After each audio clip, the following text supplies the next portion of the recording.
Voilà! On n'a plus de voix, on s'en bat les couilles, on est champion du monde!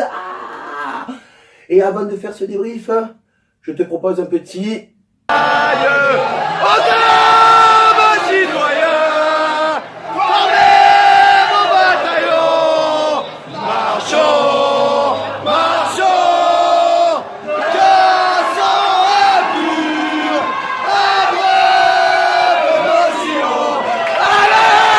Et voilà les gars, c'est ça, on est champion du monde.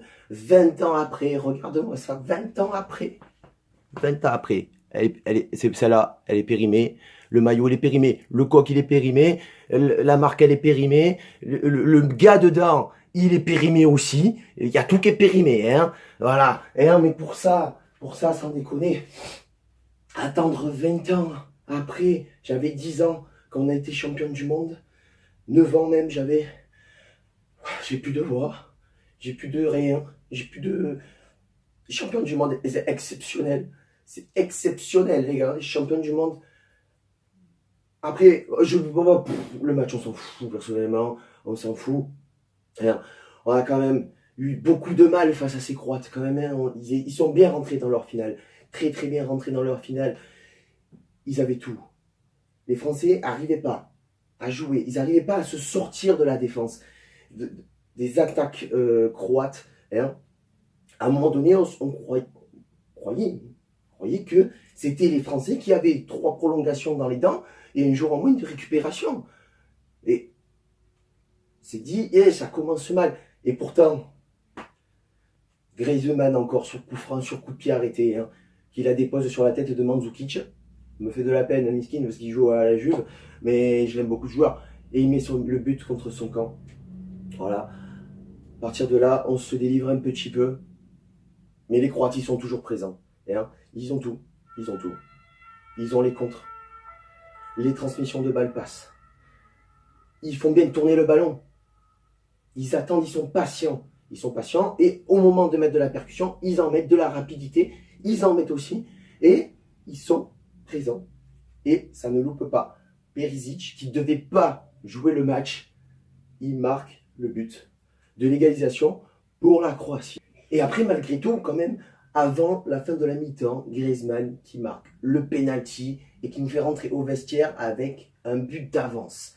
Un but d'avance, mais on sait que ça va être compliqué. Les Croates, c'est leur première finale. Ils veulent l'étoile aussi, comme nous, même si on en a déjà une, on ne va pas leur laisser. Et la deuxième mi-temps, c'est un peu quand même, hein, ça manque de rythme. En tout cas, du côté français, ça manque beaucoup de rythme. On joue sur un faux rythme.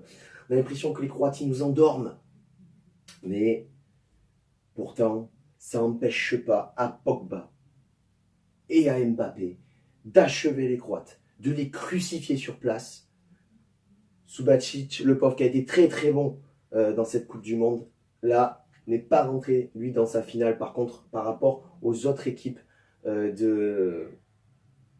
par rapport aux autres joueurs de l'équipe, Mandzukic réduira le score sur une petite boulette de Hugo Lloris, mais celui-là aussi, quelle fierté, l'enfant de Nice champion du monde, un Niçois champion du monde, c'est la plus grande fierté de cette équipe. Ça a été le patron dans les cages, ça a été le patron de la défense.